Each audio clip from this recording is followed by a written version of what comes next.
अस्सलाम वालेकुम। एक खुसूसी शो के साथ जहांगीर खटक आपकी खिदमत में हाजिर है। नादरीन, आज यहाँ न्यूयॉर्क में मंगल की रात और अगस्त की 5 तारीख, जबकि पाकिस्तान में बुध की सुबह और अगस्त की 6 तारीख है। नाज़रीन, आज एक बार तो फिर पाकिस्तान के सीनियर सियासतदान, सबक सेनेटर, सबक chairman human rights commission of Pakistan और नेशनल डेमोक्रेटिक मूवमेंट के एक सीनियर और सरकर्दा लीडर जनाब अफराज खटक साहब हमारे मेहमान हैं और आज मेरे साथ इस शो में शामिल हो रहे हैं। खटक साहब की सियासत के अलावा तारीख और इलाकाई और आलमी उमूर पर गहरी नज़र है, और आज हम इसी से इस्तेफादा हासिल करेंगे और उनसे वो सवालात पूछेंगे जो आप में से अक्सर के जहनों में होंगे। तो आइए खटक साहब से बात करते हैं। खटक साहब, welcome to the show. Thank you very much. बड़ी मेहरबानी आपकी। सर, ये फरमाइए कि पाकिस्तान में इस वक्त सियासी अदम इस्तेहकाम है, दहशतगर्दी हर गुजरते दिन बढ़ती जा रही है, हजारों सियासी वर्कर्स और जो अपोजिशन के लीडरान हैं वो जेलों में हैं, और साथ पाकिस्तान के हवाले से हर किस्म के खौफ का इजहार किया जा रहा है कि पाकिस्तान में इकोनॉमिक मसाइल भी हैं, पॉलिटिकल मसाइल भी हैं और अमन و अमा के मसाइल भी हैं। और इस वक्त बाहर दुनिया में बैठे बहुत सारे लोगों का यह ख्याल है कि शायद पाकिस्तान में इस वक्त गैर एलानिया डिक्टेटरशिप है।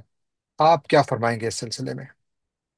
जी बिल्कुल, मेरी भी राय यही है कि पाकिस्तान एक संगीन बहरान से दो चार है। और ये गुज़श्ता कई साल से बहरान चल रहा है, जिसके अंदर एक तरह से आइन जो है वो उसको सिर्फ अलमारियों की जीनत बनाया गया है। उसका इतलाक नहीं किया जा रहा है। और हाल ही में जो इंडिया के साथ मुख्तसर जंग हुई थी, उसकी धुन से फ़ायदा उठाकर एक तरह से जर्नैल शाही को मजबूत बनाने की कोशिश हुई है। और जैसे आपने देखा, यानी हालांकि ग्राउंड पे पाकिस्तान वैसे कर्जों में डूबा हुआ है। मुल्क के दो सूबों में मुकम्मल तौर पे हुकूमती रिट जो है वो ख़त्म होती जा रही है।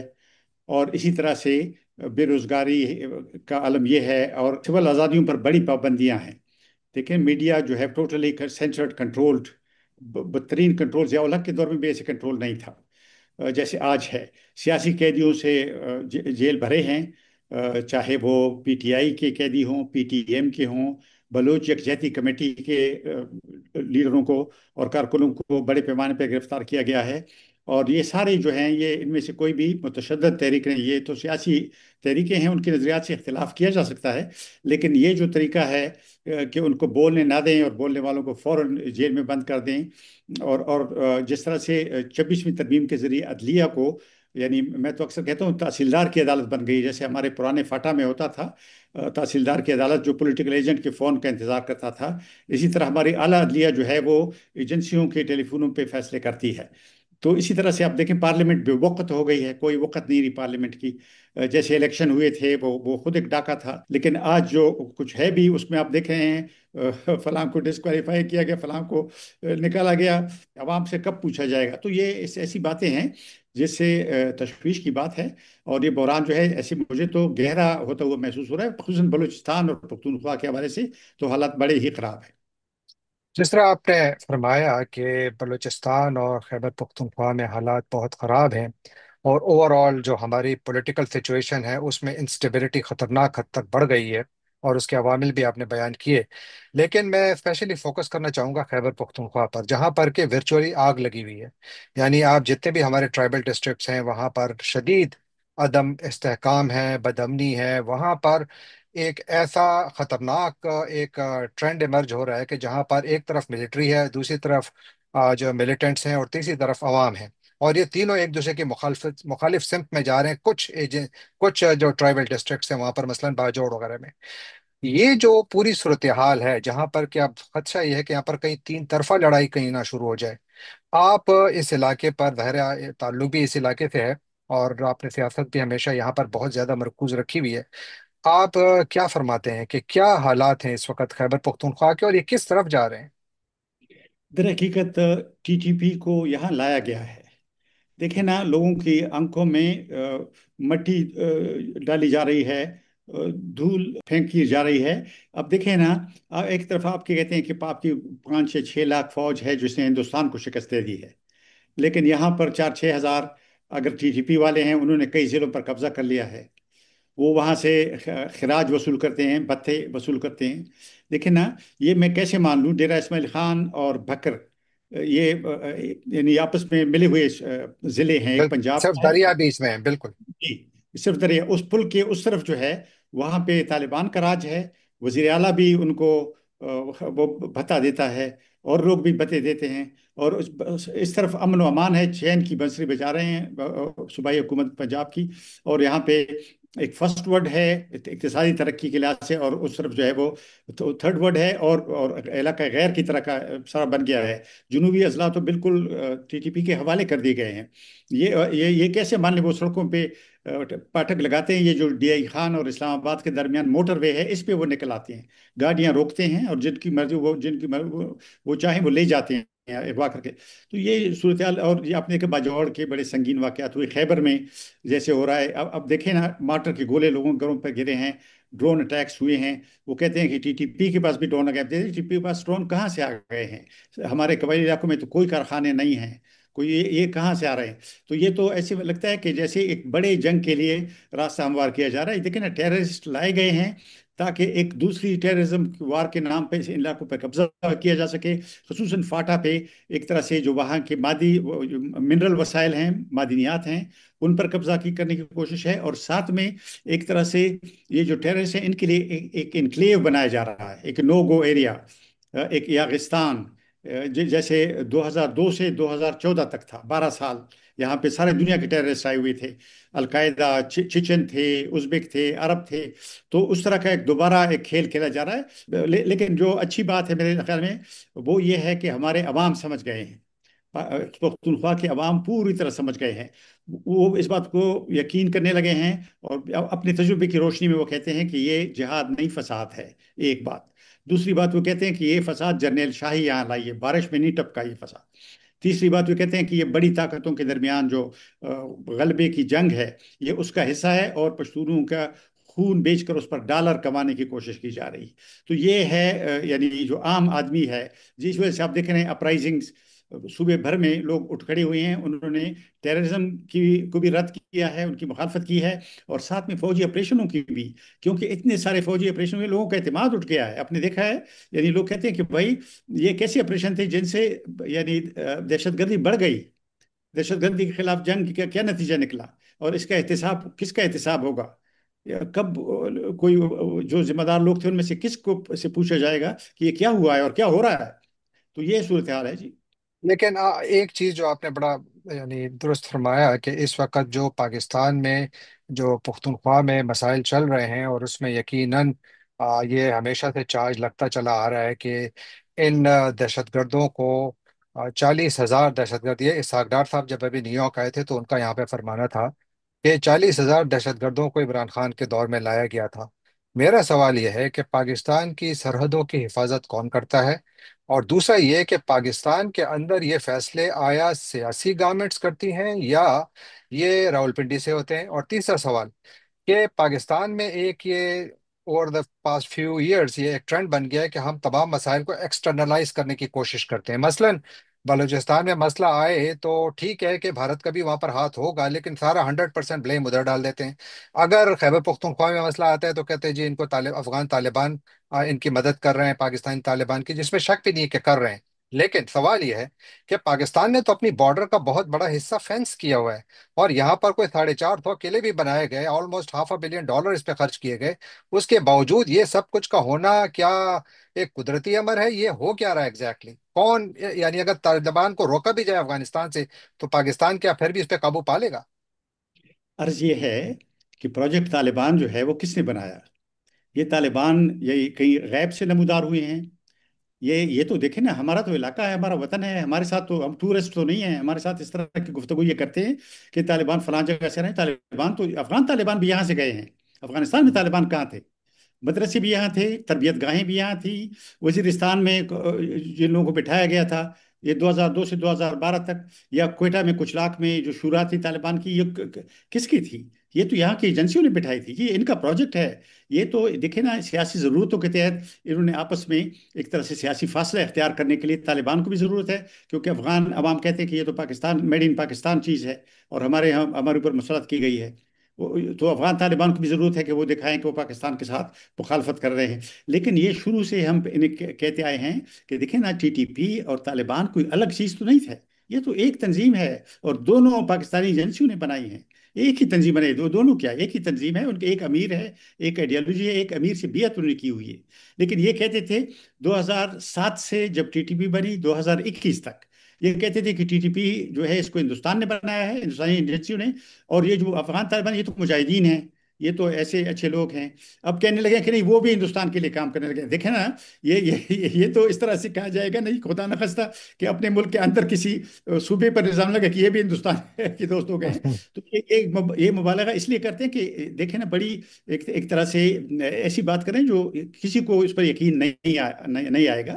تو ان کا پروجیکٹ ہے. اور پھر جیسے آپ نے کہا بلوچستان میں مثلا یہ کہتے ہیں کہ بھئی یہ ابھی چھٹا آپریشن میں سمجھتا ہوں کہ شروع کیا ہے انہوں نے، یعنی 5 تاریخی طور پر پیچھے جائیں تو 5 آپریشن پہلے ہو چکے ہیں.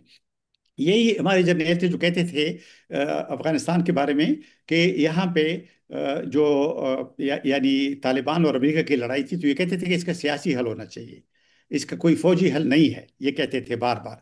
اب جب بالکل. بلوچستان کی باری آتی ہے تو کہتے ہیں اس کا فوجی حل ہی کریں گے، یعنی اس کا سیاسی حل نہیں کریں گے. حالانکہ بلوچستان میں تو مسئلہ بالکل سیاسی مسئلہ ہے، حقوق کا مسئلہ ہے، اسی طرح کا مسئلہ ہے جیسے ایسٹ پاکستان میں تھا، اس سے بھی زیادہ شدید ہے. اور سارے صوبے میں سچی بات یہ ہے. دیکھیں نا، یہ بات تھوڑی سی کسی کو شاید اچھی نہیں لگے، لیکن حقیقت کو سننا چاہیے اس وقت میں جب اس کو سدھارا جا سکے، ٹھیک کیا جا سکتا ہے. اس وقت حقیقت کہنی چاہیے، بعد میں پھر کیا فائدہ ہوگا. اس لیے میں عرض کرنا چاہتا ہوں کہ دیکھیں نا، militarization of Pakistan is Punjabization of Pakistan. دیکھیں نا، کیونکہ ملٹری کی قیادت پر ایک صوبے کا اتنا غلبہ ہے کہ جب وہ اختیار سنبھالتے ہیں تو اس کی صوبے کی حکومت آ جاتی ہے. تو 1 یونٹ میں ہم چلے گئے ہیں دوبارہ، جو جنرل ایوب خان کے دور میں تھا. ہم دوبارہ وہاں چلے گئے ہیں. تو اس کا کیا کیا ہوا ہے؟ صرف بلوچستان نہیں، پختونخوا، گلگت بلتستان، آپ دیکھ لیں کہ یہ کشمیر، پاکستان کا کشمیر جو ہے، جس طرح کے وہاں پر لوگوں کی حالت ہے. تو میں سمجھتا ہوں کہ یہ جو پیریفری ہے یہ ابل رہی ہے، پوری پاکستان میں پیریفری ابل رہی ہے. یہ بات آپ کی درست ہے، کیونکہ ہم نے آزاد کشمیر میں بھی دیکھا کہ بلوں کے معاملے پر جس قسم کے پروٹیسٹ ہوئے، وہ کہتے ہیں ورچولی اپرائزنگ تھی. اسی طرح جو حالات گلگت بلتستان میں ہیں، وہاں پر ایک الیکٹڈ گورنمنٹ کو ہٹایا گیا اور ایک نئی گورنمنٹ کو لایا گیا، اور اس کے بعد وہاں پر بھی پروٹیسٹ معمول کا ایک معمول بن گیا ہے. میرا سوال یہ ہے کہ پاکستان اگر خود یہ حالات بگاڑ رہا ہے، تو اس میں تو آپ دیکھیے کہ جتنا زیادہ آپ کی ان گورنڈ ٹیریٹریز بڑھیں گی، کیونکہ وہ رینڈ کارپوریشن کی ایک رپورٹ کئی سال پہلے آئی تھی کہ سیمی گورنمنٹ اور ان گورنمنٹ ٹیریٹریز جو ہے وہ کسی بھی ملک کی قومی سلامتی کے لیے سب سے بڑا خطرہ ہے. اگر پاکستانی ریاست یہ خود ان گورنڈ ٹیریٹریز بنا رہی ہے، تو اس کی کیا گارنٹی ہے کہ یہ پاکستان کے ساتھ رہیں گے بھی اگر اس قسم کے حالات رہتے ہیں؟ کیونکہ یہ حالات تو بالکل ٹھیک جانب نہیں جا رہے، چاہے کسی کا بھی یہ منصوبہ ہو. دیکھیے، بالکل آپ نے ٹھیک کہا ہے. پہلے تو آپ کی پالیسیاں ایسی ہیں کہ آپ ان گورن ٹیریٹریز، یعنی حکومت کے بغیر ٹیریٹریز آپ بنانے جا رہے ہیں. مثلا وزیرستان میں کس کی حکومت ہے؟ ہوں. یعنی اسی طرح سے اور بہت سارے علاقوں کا نام لیا جا سکتا ہے. آپ کو پتہ ہے ہمارے صوبے میں تو بالکل ایسے علاقے ہیں جن میں حکومت نہیں ہے. اسی طرح سے آپ دیکھیں بلوچستان میں صورتحال اتنی بگڑ گئی ہے، اور آپ نے ہاتھ ڈالا ہے جو بلوچ یکجہتی کمیٹی، جو پرامن تحریک ہے اور وہاں کی سب سے پاپولر تحریک ہے. میں آپ کو بتاؤں، آج اگر ریفرینڈم ہوگا بلوچستان میں، تو جو بلوچ یکجہتی کمیٹی کہے گی بلوچستان کے عوام اس کو ووٹ دیں گے. ایسی یعنی اتنی پاپولر تنظیم ہے. اس کو آپ نے دیوار سے لگایا ہے. ان کے کچھ چھوٹے سے ڈیلیگیشن اسلام آباد میں بیٹھا ہوا ہے. کبھی کبھار میں بھی وہاں جاتا ہوں. تو میں آپ کو بتاؤں، یعنی ان کو اسلام آباد میں بیٹھنے نہیں دیا جا رہا. یعنی اگر اسلام آباد میں ان کے لیے جگہ نہیں ہے تو اس کا یہ مطلب ہے کہ بلوچستان جو ہے اس کو آپ پاکستان کے حصہ آپ خود نہیں سمجھتے. اس طرح کی پالیسیاں جو ہیں، ایلینیشن، بیگانگی، مقاسمت، نفرت، یہ کون بو رہا ہے؟ جو بو رہا ہے اس کو کاٹنا پڑے گا. یہ تو اس طرح نہیں ہوگا نا کہ یعنی آپ کرتے چلے جائیں گے اور لوگ برداشت کرتے جائیں گے. تو اسی طرح سے سیاسی آزادیوں کا عالم ہے. اب دیکھیں نا کہ حکومت جو ہے مینلی وہ کس کی حکومت ہے؟ وہ ظاہر ہے کہ جو جرنیل ہیں وہ فیصلے کرتے ہیں. आप देख रहे हैं वो खारजा पॉलिसी चलाते हैं, माशी पॉलिसी भी उन्हें हाथ में अब लेने की कोशिश की है। अपनी उनकी अपनी माशी अंपायर अलग है, और एक तरह से वो एक ब्यूरोक्रेटिक बुर्जवाजी बन गई है। यानी वो सिर्फ अब अफसर नहीं रहे, अफसरशाही सिर्फ नहीं है, वो एक ब्यूरोक्रेटिक बुर्जवाजी है जिसके अपने इंटरेस्ट भी हैं, और वो रियासती इक़्तिदार पर भी पूरी तरह कब्जा जमाना चाहते हैं। और जाहिर है कि ये एक वफाकी मुल्क है, ये एक वफाकी जमहूरी आइन के तहत चल सकता था, लेकिन ये कि उस आइन को एक तरफ कर दिया गया है। ये कैसा वफाकी आइन है जिसमें काउंसिल ऑफ कॉमन इंटरेस्ट की मीटिंग साल हर साल नहीं होती, जिस मीटिंग को यानी 90 दिन के अंदर मैंडेटरी है, कॉन्स्टिट्यूशन का हुक्म है कि आप करेंगे, उसको नहीं किया जा रहा। और अब देखें 26वीं तरमीम आ गई है आइन के बिल्कुल खिलाफ, आइन का हुलिया उसने बिगाड़ दिया। अब कहते हैं 27वीं तरमीम, ये तरमीमें आप ले आएंगे तो ये समाजी जो मुआहदा है, सोशल कॉन्ट्रैक्ट है, ये तो टूट जा रहा है, टूट जाएगा। और उसके बाद फिर आप जिन पर हुकूमत कर रहे हैं उनसे आपका क्या रिश्ता रहेगा? यही रिश्ता तो आइन है। अगर इसको यही आप है। पाँव से रौंद देंगे तो ये रिश्ता खत्म हो जाएगा। तो फिर तो सब तो की मर्जी होगी कि जो जो चाहेगा करेगा। तो ये तो ऐसे हालात आप पैदा कर रहे हैं जो खुदा न खास्ता बहुत इससे ज्यादा गहरे, बड़े, खतरनाक बहरान की तरफ धकेल सकते हैं मुल्क। बिल्कुल, मैं यही मेरा सवाल भी था, क्योंकि आपने हालिया दिनों में बलूचिस्तान का दौरा किया, आपने बलूचिस्तान का जिक्र भी किया, और मेरा सवाल भी बलूचिस्तान ही के हवाले से है। आपने जो कुछ देखा थोड़ा तो उसका बयान कीजिए कि क्या आपने देखा, लेकिन सबसे बड़ा सवाल, क्या बलूचिस्तान वाकई पाकिस्तान के हाथ से निकल रहा है या निकल चुका है, और ये कि इसके इस मसले का हल क्या है? जी, गुजारिश है कि मैं तो वहाँ गया था, एक 10 दिन के लगभग मैं वहाँ रहा। और क्वेटा से जो पश्तून इलाके थे उनकी तरफ भी मैं गया, लुरलाई, किला सैफुल्ला, इस तरफ भी चंद दिन मैंने गुजारे। बलूच इलाकों की तरफ मैं नहीं जा सका क्योंकि मुझे बताया गया है कि क्वेटा से 10 किलोमीटर अगर आप जुनूब की तरफ जाना शुरू करेंगे तो कोई रिट नहीं है हुकूमत की। दस और ऐसे, किलोमीटर दूर? जी जी बिल्कुल, बिल्कुल। लेकिन मैं वहीं था ये मस्तूंग में, जो वाकया बंदूक हुआ वाले था जी। बलोच हैं वो आए, उन्होंने शहर पर कब्जा किया चंद घंटे। उन्होंने बैंक लूटे, उन्होंने थानों को आग लगाई, और असलहा वगैरह थानों से लेकर चले गए। तो इस तरह के वाकयात वहाँ पे होते हैं। तो अगर आप पूछते हैं कि हाथ से निकलता जा रहा है, तो मेरा जवाब ये है कि देखें, जहाँ तक हार्ट्स एंड माइंड्स की जंग है, यानी अवाम के दिलो दिमाग के ऊपर, यानी एक तरह से रिश्ता कायम करने की जंग है, वो तो रियासत हार चुकी है बलोचों के अंदर, बलूचिस्तान के बलोचों के अंदर। और जहाँ तक ताल्लुक है कब्जे का, कब्जा तो वो है आपका। आप मिनरल, आपकी नज़र बलोचों के माइंड्स पे है, मिनरल पे है, मादनियात पे है, उनके दिलों पे नहीं है। अगर आपके दिलों में होती तो आप, यानी यहाँ पर 12-15 बच्चियां हैं, उनकी माएँ हैं, जो जो जो मिसिंग पर्सन्स हैं, उनकी फैमिलीज हैं, वो उसको आप बैठने नहीं देते, हर रोज हैरेस करने के लिए लोग पहुंच जाते हैं। यानी अक्ल का मुजाहरा देखें। उस दिन इन बच्चियों के साथ थोड़ी फासले पे एक कैंप लगाया गया। वो कहते थे कि ये वो पंजाबी हैं जो बलूचिस्तान में मारे गए हैं, तो वो आए हैं इन लोगों के खिलाफ एहतजाज करने के लिए, इन बच्चियों के आगे बैठ गए। ये तो आप उसको पंजाब और बलूच की जंग जो है, ये कौन बना रहा है? आप यानी कोई अकल, कोई आपका दिमाग खराब हो गया है या क्या हो गया है आपको? यानी इस तरह की हरकतें यहाँ पे हो रही हैं। तो अर्ज ये है कि बलूचिस्तान में बड़े नाजुक हालात हैं। और जैसे मैंने अर्ज किया, बलूचिस्तान का मसला एक सियासी मसला है। 2014 में एक दफ़ा डॉक्टर मालिक बलोच जब वहाँ पे वज़ीर आला थे, तो वो मुल्क से बाहर बैठी हुई बलोचों के साथ बात करने गए थे।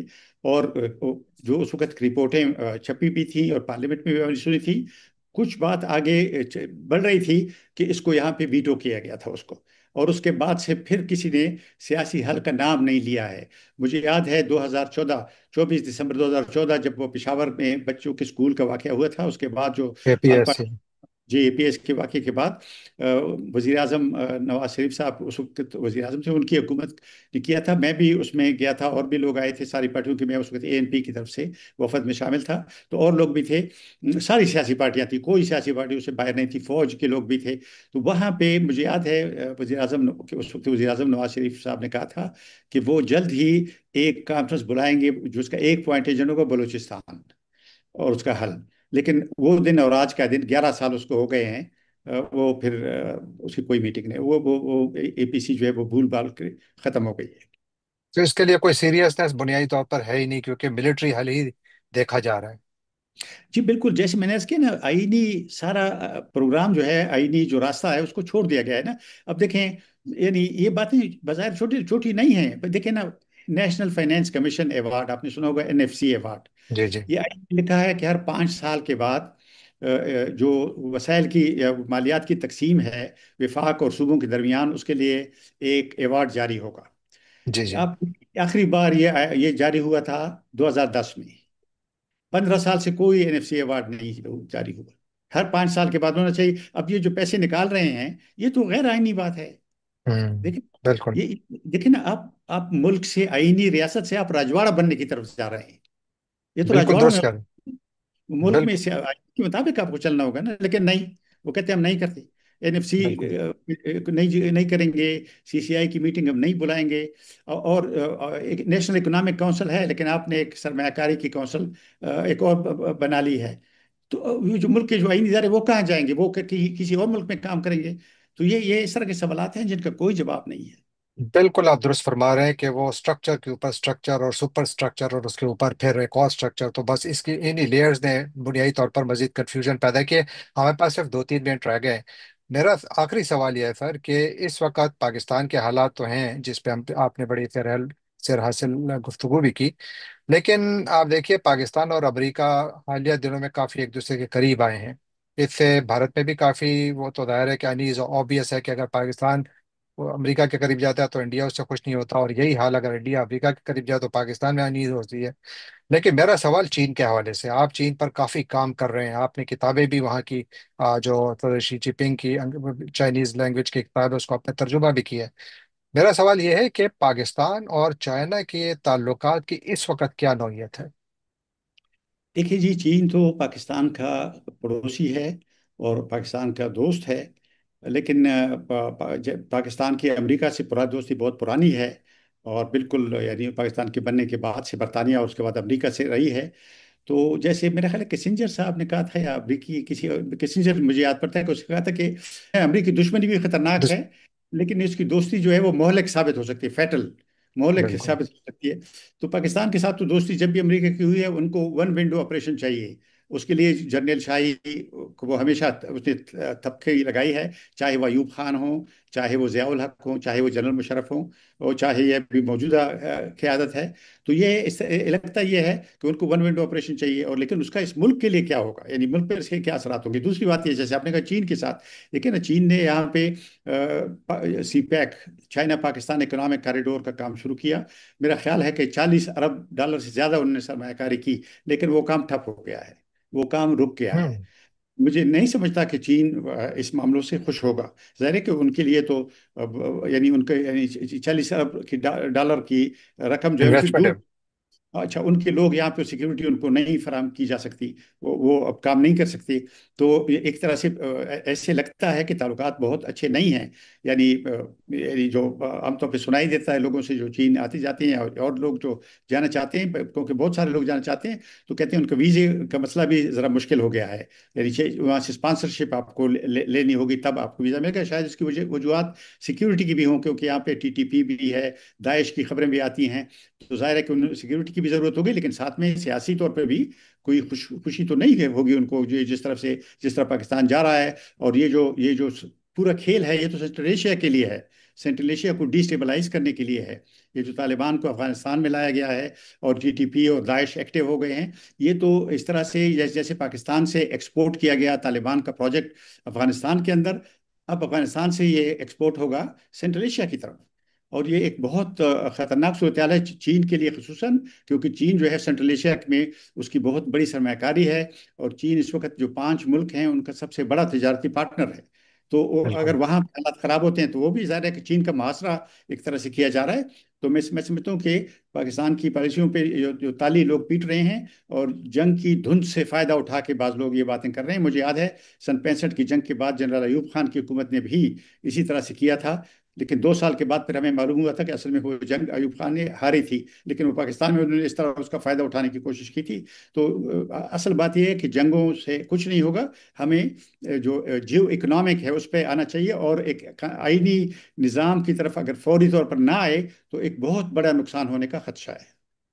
बेशक बेशक sir, thank you so much, क्योंकि वाकई ऐसा ही है।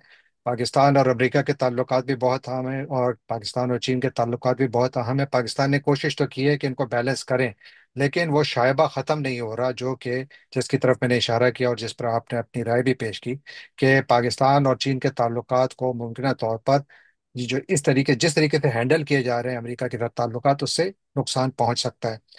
لیکن آپ کا سر بہت بہت شکریہ، آپ کے ساتھ مزید ایسی نشستیں بھی ہوں گی، لیکن آج آپ نے مجھے اپنے قیمتی وقت سے نوازا۔ تھینک یو سو مچ۔ ناظرین، یہ آج کا شو تھا، اور آپ نے خٹک صاحب کی باتیں سنی، اور انشاءاللہ ان کے جو خیالات ہیں ان سے ہم استفادہ کرتے رہیں گے۔ جانے سے پہلے آپ سے ایک بار تو پھر درخواست کہ آپ ہمارے چینل کو سبسکرائب کیجیے، لائک کیجیے، شیئر کیجیے، کامنٹ کیجیے، اور بیل آئیکن کو کلک کرنا نہ بھولیے گا۔ آپ کا بہت بہت شکریہ۔